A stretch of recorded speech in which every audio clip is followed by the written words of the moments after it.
The truce holding for a seventh day now, with 8 Israeli hostages released by Hamas. One they used as a tool for terror. Mia Shem, a dual Israeli-French citizen who was attending the music festival where she was brutally kidnapped by Hamas. Video of her recovering from arm surgery in Gaza was among the first to emerge. So NewsNation's Robert Sherman tonight, tracking it all live from Tel Aviv. All right, Robert, what's happening right now? What's the state of this truce right now?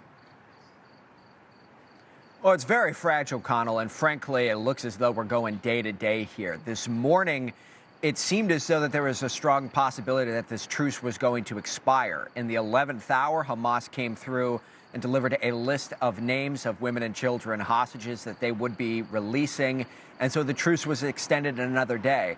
We have to do this all again tomorrow morning, and the deal is that Hamas has to deliver 10 hostages per day going forward in order to keep this truce here going. So all of this is very fragile over what we're expecting here for the next couple of days. And the Israelis remain insistent that if Hamas does not deliver, then the truce is off and the war is back on. They say they're ready to go at a moment's notice, Connell. And as we hear more about hostages being released even tonight, we're also starting to hear more about the conditions inside of Gaza for some of these hostages. As you might surmise or assume, it's not great. It's hellish, in fact. Tell us more.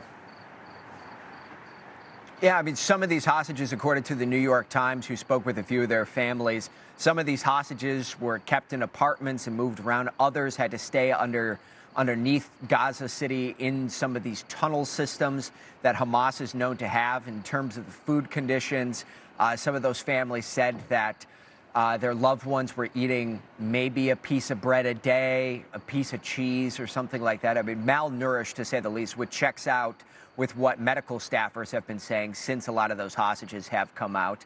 And then one of the girls, the American 4-year-old, apparently had a huge lice infestation and had to lose a lot of her hair as a result of that. I mean, that just speaks volumes to the conditions that these hostages were kept in.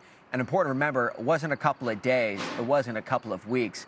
It was over 50 days that many of these hostages were kept in captivity, and some are still being held in those conditions. Yep. Thanks so much for watching. Go to joinnn.com to find NewsNation on your television provider.